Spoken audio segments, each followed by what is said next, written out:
राम राम दोस्तों, मैं एक नाम सुधार राजेश पटेल। एक सीरीज में न्यूज चैनल 1 अगस्त 2025 में आप सभी का हार्दिक स्वागत करता हूं। आज खबर में आपको हेडिंग बताऊंगा, इसके बाद विस्तार से। केंद्रीय कर्मी और सैनिकों को 3% पेंशन व सैलरी में इजाफा। 100% कंफर्म हो गया डीए 58%। सूचकांक में बढ़ोतरी। सांसद में उठी अग्निवीर योजना बंद करने की मांग। भविष्य चौपट। 23 लाख केंद्रीय कर्मियों में 1.35% को 50% पेंशन यूपीएस। रिजेक्ट। 8 सीपीसी में रक्षा और रेल मंत्रालय ने 3 सुझाव केंद्र को दिए। 8 CPC revision 3.6 Aykroyd formula. Date and time ESM JCO और नई भर्ती। अब खबर विस्तार से।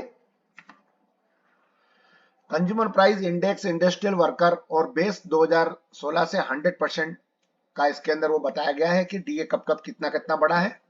ये इसकी पूरी एक पीरियोडिक टेबल बनाई गई है, इसको आप चाहे तो देख सकते हैं। इसमें हर चीज का दे रखा है। डुम डुम ड्रिसुला, गोहाली, लबेक, सिलचर, सभी का इसके अंदर दिया हुआ। बीआईएचएस, सीएचएस, चंडीगढ़, और ये सब मिला के ऑल इंडिया इंडेक्स 144 से 145 तक पूरा दे रखा है ऑल इंडिया का। और ये उसका समरी है जिसके अंदर जून तक 2025 तक 145 था, और जो कि 55.99% से लेके तो अभी तक 58.18% है। इसके आधार पर जो है 3% डीए बढ़ाने की 100% कवायद हो चुकी है। नेक्स्ट खबर। सीपीआई सांसद संतोष कुमार ने अग्निवीर योजना और राष्ट्रीय सुरक्षा पर सरकार के दोहरे बयान पर कड़ी आपत्ति जताई है। सांसद पी संतोष कुमार ने बुधवार को पहलगाम में हुए बार्बर आतंकवादी हमले में मारे गए निर्दोष नागरिक और कर्तव्य निभाते हुए शहीद हुए सैनिक और हाल ही में गोलीबारी और तनाव में मारे गए लोगों के प्रति हार्दिक संवेदना व्यक्त की है। राज्यसभा में ऑपरेशन सिंदूर पर चर्चा में भाग लेते हुए कुमार ने उनके परिवार और सभी प्रभावित नागरिकों को राज्यसभा में ऑपरेशन सिंदूर पर चर्चा में भारतीय कम्युनिस्ट पार्टी को एकजुटता की पुष्टि की है। गहन अन्याय का मामला उठाते हुए संतोष कुमार ने आंध्र प्रदेश के अग्निवीर मुरली नायक की शहादत की ओर ध्यान आकर्षित किया, जिन्होंने ऑपरेशन सिंदूर के दौरान अपने प्राण निछावर कर दिए थे। भाकपा सांसद ने इस सर्वोच्च बलिदान के बावजूद उनका परिवार अग्निवीर योजना के तहत पेंशन या दीर्घकालिक लाभ के लिए पात्र नहीं है, यह राष्ट्रीय शर्म की बात है।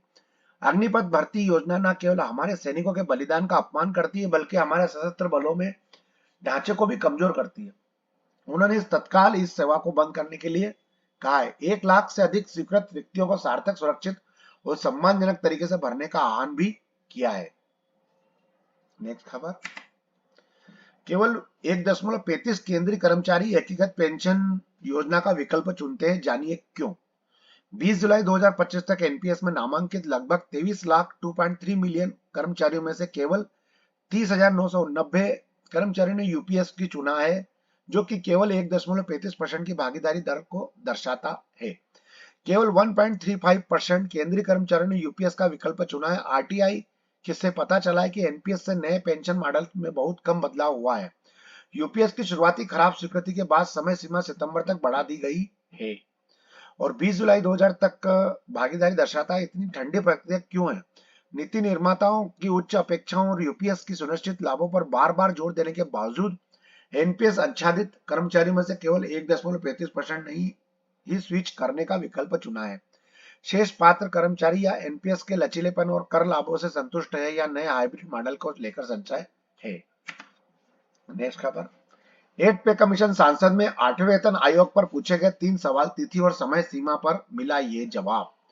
8वें वेतन आयोग के गठन को लेकर केंद्रीय कर्मचारी संगठन मुखर हो रहे हैं। केंद्रीय कर्मियों की मांगों को संसद सदस्यों की समर्थन मिल रही है। सांसद सत्र के पहले ही दिन यह सवाल पूछा गया था कि केंद्र सरकार के कर्मचारियों के लिए क्या 8वें वेतन आयोग के गठन का अधिसूचित किया गया है। राज्यसभा में भुवनेश्वर कलिनाथा ने पूछा था कि क्या सरकार को 8वें वेतन आयोग के मद्देनजर विचारार्थ विषय तैयार करने के लिए संयुक्त परामर्शदात्री तंत्र की राष्ट्रीय परिषद एनसीजी जेसीएम से कोई सुझाव प्राप्त हुए। यदि हाँ, तो परिषद के पूर्व मुख्य सुझाव क्या है।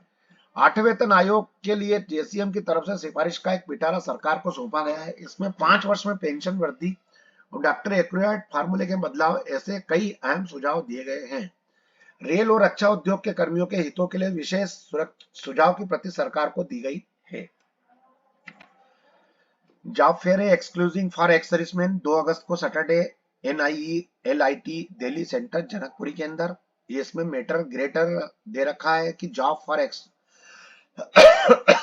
Exclusive for ex serviceman 2 August 2025 Saturday को NIE दिल्ली सेंटर जनकपुरी में इंटेंटिव इन ए communicable step in providing gainful employment opportunity to trade veterans in the field of IT and electronics.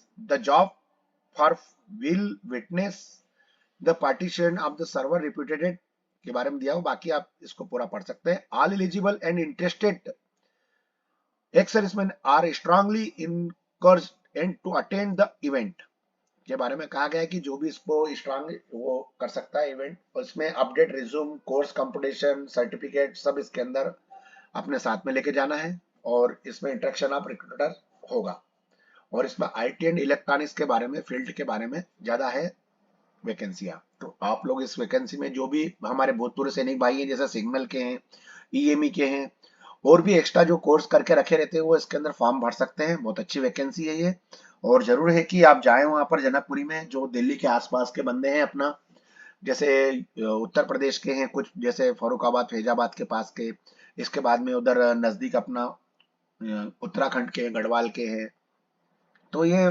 बंदे जा सकते हैं। पंजाब के हैं, हरियाणा के हैं, ये उनको नजदीक पड़ेगा, वहां पे उसका फॉर्म भरे जरूर, बहुत अच्छी वैकेंसी है।